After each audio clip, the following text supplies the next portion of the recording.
On what would have been Dr. King's 57th birthday, the Great Hall of the Hubert H. Humphrey Building overflowed with people who came to remember the great American best known as one of the founders of the civil rights movement of the 1960s. Dr. King was remembered through song and prayer. The Secretary of Health and Human Services was there to summarize what Dr. King accomplished before an assassin's bullet claimed his life 18 years ago.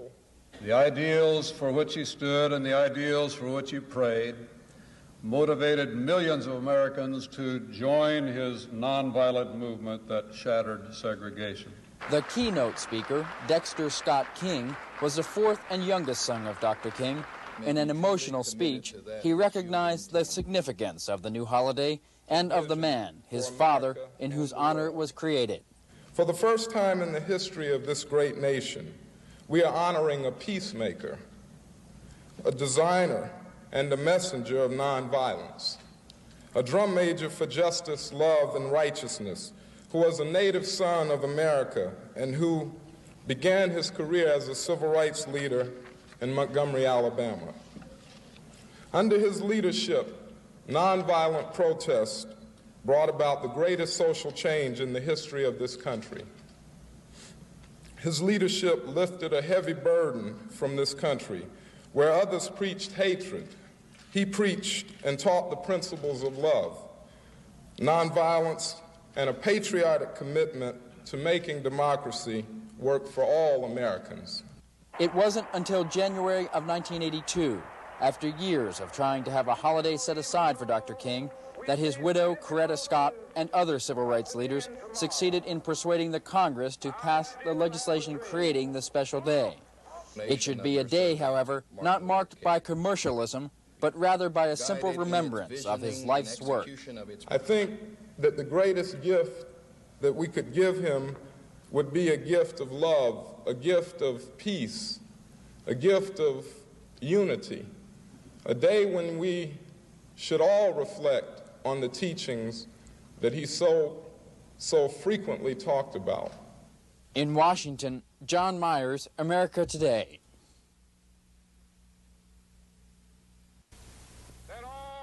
Perhaps the high point of Dr. King's drive to achieve civil rights was the moment he stood on the steps of the Lincoln Memorial on the Mall in Washington and spoke to the nation and the world.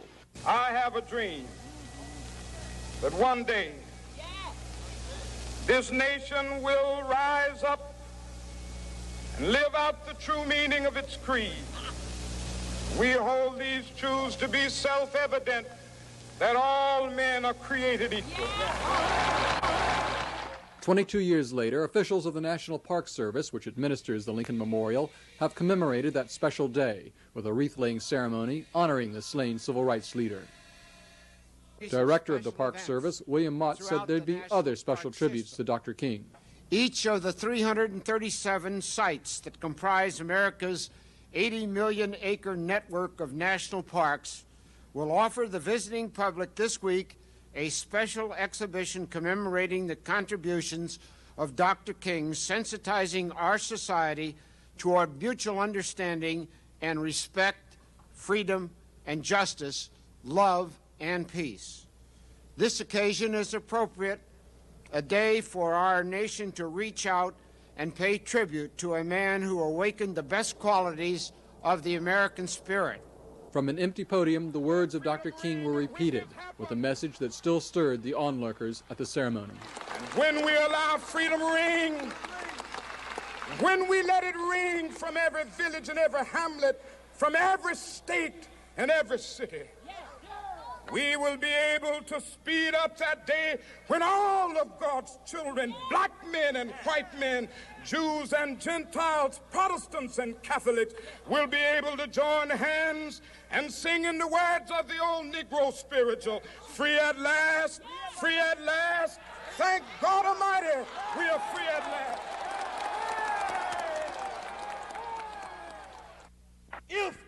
On the eve of Martin Luther King Jr.'s birthday, the Reverend Jesse Jackson revisited the dream of over 20 years ago. He warned students at Washington's Howard University not to get lost in nostalgia, but to remember that King's vision occurred during the turmoil of the 60s. We must resist this weak and anemic memory of a great man. For to think of Dr. King only as a dreamer is to do injustice to his memory and to the dream itself. The so-called I Have a Dream speech right here in Washington on August 28, 1963, was not a speech about dreams and dreaming. Read the speech. He was describing nightmare conditions. He said, we paid our dues and been given a promissory note only to find out that it has bounced and come back marked insufficient funds. Jackson says American blacks are still paying their dues and that it's time to demand justice in the enforcement of voting rights legislation and in the way the Reagan administration makes its moral stances around the world. Jackson told the students they have the power to make changes. How do you observe his birthday? Register and vote. How do you observe it? Say no to drugs. Say no to alcohol. Say no to babies making babies. Say no to violence. Say no to apartheid. Say no to South Africa. That's how you honor him. Jackson says to remember Martin Luther King only as a dreamer is a disservice to the slain civil rights leader. The first official national celebration of King's birth, says Jackson, should remind all Americans they have a responsibility to eliminate social injustice in the U.S. In Washington, Bob Petrick for America Today. At the end of 1963, the country was mourning the death of President Kennedy, and civil rights leaders feared the movement would be set back. But the biggest victories were yet to come. On July 2, 1964, Martin Luther King stood behind President Johnson as the first part of the monumental Civil Rights Act was signed into law. Later that year, King won worldwide recognition as the youngest man ever to receive the Nobel Peace Prize. At home, President Johnson was lobbying Congress to pass the Voting Rights Act to end tactics designed to keep black voters away from the polls.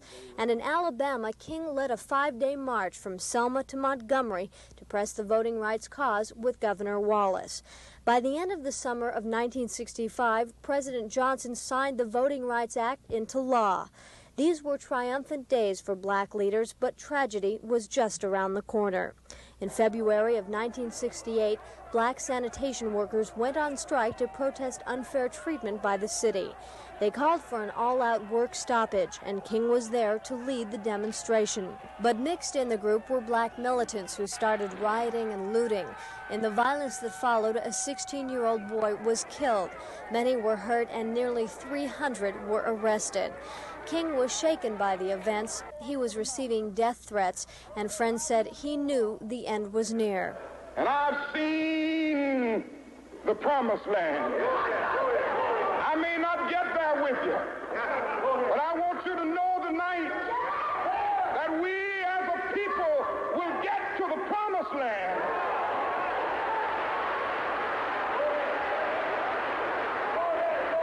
So I'm happy tonight. I'm not worried about anything. I'm not fearing any man. Mine eyes have seen the glory of the coming of the Lord. The next day, King was assassinated. A life dedicated to peace ended in violence. We gather here this morning in one of the darkest hours in the history of the black people of this nation. Free at last! Free at last! Thank God Almighty, we are free at last! The president traveled to Southeast Washington to speak to some youngsters at an elementary school named for the civil rights leader. Mr. Reagan praised Dr. King for his leadership in making America freer.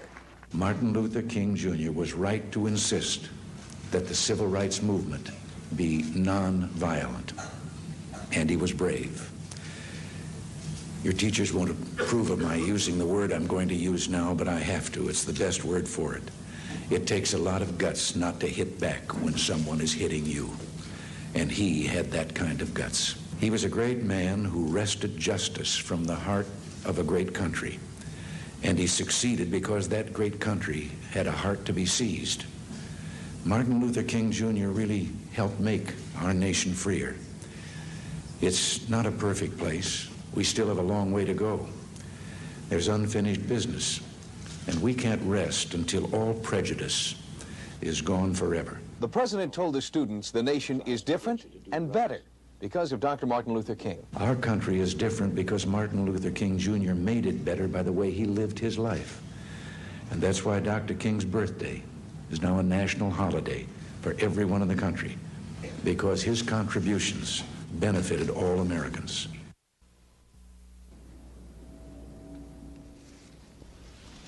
A bust of the slain civil rights leader, Dr. Martin Luther King, was unveiled in the U.S. Capitol. King is the first black American to have his sculpture in the Capitol. It took an act of Congress. A special House-Senate resolution was passed 5 years ago calling for the King bust. 200 sculptors wanted the assignment. Boston University professor John Wilson was selected. I tried to do something that not only was a physical likeness of him, but something that suggested some of the kinds of the intangible character of his personalities, his spirituality, his eloquence, and his sense of compassion for all people. The bronze bust, 1.5 times life-size, was cast at the Paul King Foundry in Rhode Island. Wilson says he selected the New England Foundry because he's worked with Foundry director Paul Cavanaugh in the past. He has done and cast a few other works of mine, and I found him a very knowledgeable person in this field. Wilson is pleased with the finished bust. He's convinced he's created a sculpture that people for all time will be able to understand what Martin Luther King meant when he said, "I have a dream." Stu Nagurka for America Today, Washington. One who marched with Dr. King in those years is former U.S. Ambassador to the United Nations, Andrew Young. Mr. Young is now the mayor of Atlanta, Georgia, and believes Dr. King's dream has been fulfilled. We're really celebrating the fact that this nation, that's made up of a great deal of diversity, people from many racial and cultural backgrounds, found a way to come together as one nation without violence. With Martin Luther King's leadership, we adopted a notion that we could redeem the soul of America, that we could make America respond to its black minority just as it had to other groups who had come to these shores as immigrants. And I think that we've done it with some degree of success. Dr. King would have been 57 years old last week. He commands us with his life and in his death that, yes, we should sit down at the table of brotherhood, not only as an American family, but in this world house. For injustice anywhere is a threat to justice everywhere. Segregation now, segregation tomorrow, and segregation forever. And that was the old George Wallace.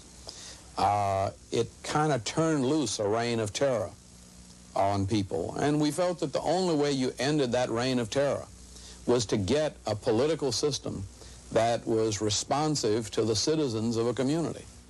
So we went to Selma deliberately, trying to find a mechanism to get our voting rights protected by the federal government. Selma is the focal point.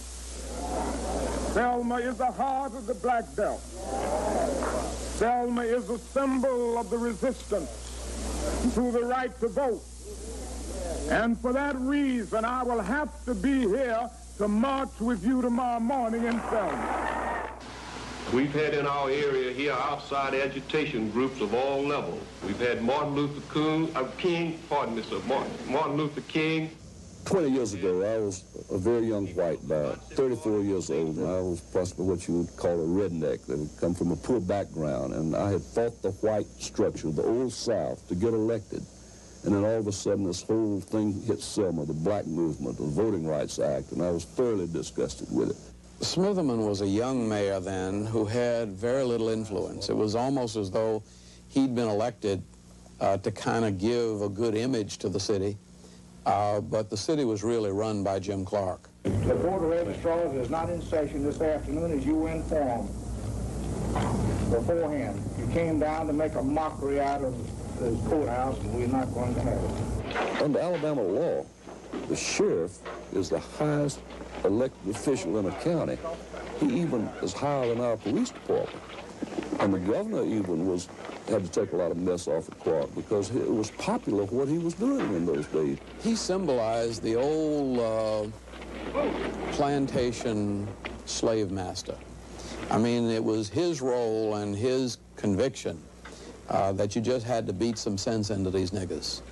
He read the political winds wrong, and he put on a good act. He had a helmet liner like General Patton and a big swagger stick, and he had formed under state law what you called a posse. And they had the riding posse, the walking posse, and they would form around him at the courthouse. And Dr. King and his staff would do everything we told them to march through the city to get to the courthouse to provoke him. It made good news. And it got their demonstrations on the national news every night. The purpose of our demonstrations was to state the case for the right to vote on camera. You can turn your back on me, but you cannot turn your back upon the idea of justice. You can turn your back now and you can keep the club in your hand, but you cannot beat down justice. And we will register to vote because as citizens of these United States, we have the right to do it. Well, Jim Clark lost his temper and beat C.T. Vivian on television. We did not anticipate that, nor did we deliberately provoke it. And of course, it did help our cause. I make no bones about that. Once Wallace and Jim Clark showed on television what they were really doing, they created such a revulsion in the American people that it made it easy for us to get change. This is Derek Moore. As part of America's remembrance of Dr. King, Washington, D.C. presented a dramatic view of the civil rights leader's sacrifices and achievements. Thousands of people gathered at the city's Martin Luther King Memorial Library to witness the unveiling of a large mural portraying King's life. It's not just for black people to remember, it's for all Americans to remember, because Dr. King was a leader not of just black people, but a leader of all Americans, wasn't he? And so we've come this day with a mural that grew out of the determination of an artist to use his talents and his skill and his emotions, but also the faith of a people to do something notwithstanding the fact there was no money there. The King mural documents the leader's great influence on American society from the early days of the civil rights movement in the 1950s to King's assassination in 1968. The painting was the idea of Don Miller. I hope that it will be here as an inspiration to others as it was to me while painting it. Frankly, I had a deep affection for Dr. King, a profound gratitude for the work that he did attempting to lead this country into a more just society. My respect and admiration for him developed as I painted the mural. The painting tells the story of the major events in King's life. The bus boycott, which first made King a national figure. The jail, where King wrote some of his most memorable thoughts. The March on Washington, when King delivered his "I Have a Dream" speech. The Nobel Peace Prize, which King received in 1964. The men and women who died in the struggle for civil rights. And finally, the gravestone in Atlanta, Georgia, which reads, "Thank God Almighty, I'm free at last."